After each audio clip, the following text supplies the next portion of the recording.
বহুপদৰ পূৰণ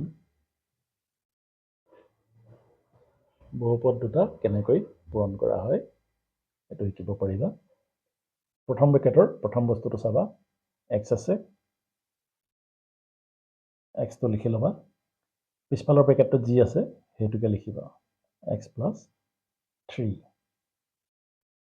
ইয়াত মই এক্স লিখিছিলোঁ, এইবাৰ প্লাছ 4 আছে, গতিকে মই ইয়াত প্লাছ 4 দিম। পিছফালে ব্ৰেকেটত কি আছিলে, এক্স প্লাছ 3। এতিয়া কাম হ'ল পূৰণ কৰা। এক্সে এক্সক পূৰণ কৰিলে এক্স স্কোৱাৰ, এক্স আৰু 3, 3x প্লাছ 4 আৰু x, 4x প্লাছে প্লাছে প্লাছ 4 3 গুণ 12। এক্স স্কোৱাৰ চাবা, ইয়াৰ লগত আৰু কিবা কৰিব পাৰি নেকি, যোগ বিয়োগ। ইয়াৰ লগৰ বস্তু একো নাই, ই অকলে থাকিব। 3x প্লাছ 4x দুইটাতে যোগ আছে, গতিকে যোগ কৰিব লাগিব।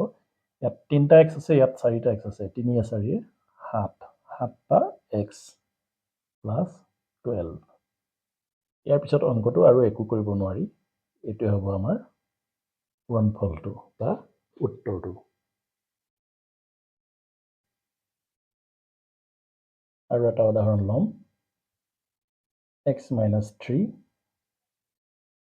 x plus 5। প্ৰথম কি আছিলে, প্ৰথম ব্ৰেকেটৰ প্ৰথম বস্তুটো x, পিছফালৰ ব্ৰেকেটটো x plus 5, তাৰপিছত আহিছে minus 3, আকৌ ব্ৰেকেটটো x plus 5। এতিয়া চাবা, এক্সে এক্সে পূৰণ কৰিলে কি হয়, এক্স স্কোৱাৰ প্লাছে প্লাছে প্লাছ এক্স আৰু 5, 5x। এইবাৰ মাইনাছ আহিলে, মাইনাছে প্লাছে মাইনাছ 3 আৰু x, 3x মাইনাছে প্লাছে মাইনাছ 3 আৰু 5, মানে 3 5 গুণ 15। ঠিক আছে। এতিয়া চাবা, এক্স স্কোৱাৰ ইয়াৰ লগত কৰিবলগীয়া আৰু একো নাই, এক্স স্কোৱাৰটো অকলে বহিব। প্লাছ 5x মাইনাছ 3x, মানে 5টা এক্সৰ পৰা 3টা এক্স বিয়োগ হৈ যাব, 5ৰ পৰা 3 গ'লে 2। তাৰপিছত চাবা ডাঙৰ সংখ্যাটো কোনটো, 5 ডাঙৰ নে 3 ডাঙৰ, যিটো ডাঙৰ হ'ব তাৰ আগত যি চিন থাকিব সেইটো ইয়াত বহিব। শেষত কি আছে, -15। এইটোৱে হ'ব আমাৰ উত্তৰ বা পূৰণফল হ'ব।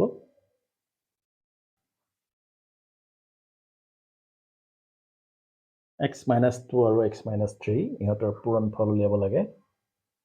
প্ৰথম ব্ৰেকেটৰ প্ৰথম কি আছে,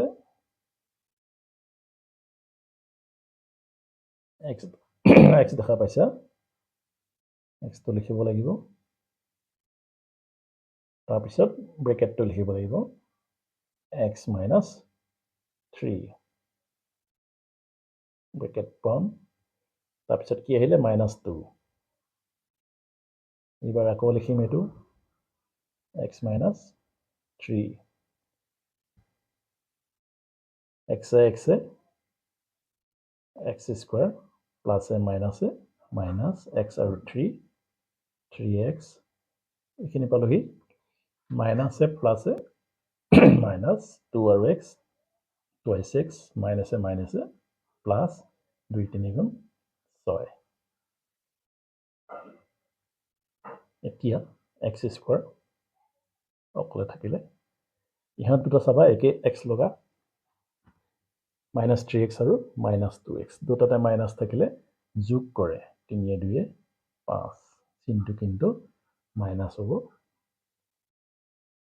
পাছফালে কি আছিলে, +6। এইটোৱে হ'ব আমাৰ উত্তৰ বা পূৰণফল।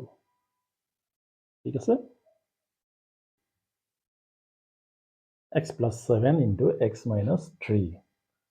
প্ৰথম ব্ৰেকেটৰ প্ৰথম সংখ্যাটো প্ৰথম বস্তুটো চাবা, x আছে, ব্ৰেকেট পিছফালৰ গোটেইটো লিখিব লাগিব। তাৰপিছত আহিলে +7, পিছফালৰ গোটেইটো লিখিব লাগিব ঠিক আছে এতিয়া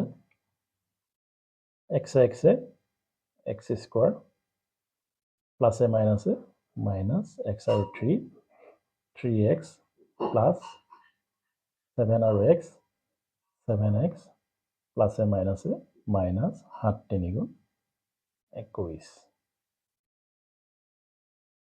x স্কোৱাৰ ইয়াৰ লগত কৰিবলগীয়া একো নাই x স্কোৱাৰ অকলে থাকিব ইয়াত চাবা 7x মাইনাছ 3x 7x পৰা 3x গুচি গ'লে কি হ'ব 4x এতিয়া কি চাম ডাঙৰটো হৈছে 7 ইহঁত দুটাক আমি কৰিছিলোঁ ইয়াৰ ডাঙৰটো 7 ইয়াৰ আগত প্লাছ আছে গতিকে মই ইয়াত প্লাছ দিব লাগিব আৰু পিছফালৰ বস্তুটো কি আছিলে -21 এইটোৱে হ'ব আমাৰ পূৰণফল বা উত্তৰ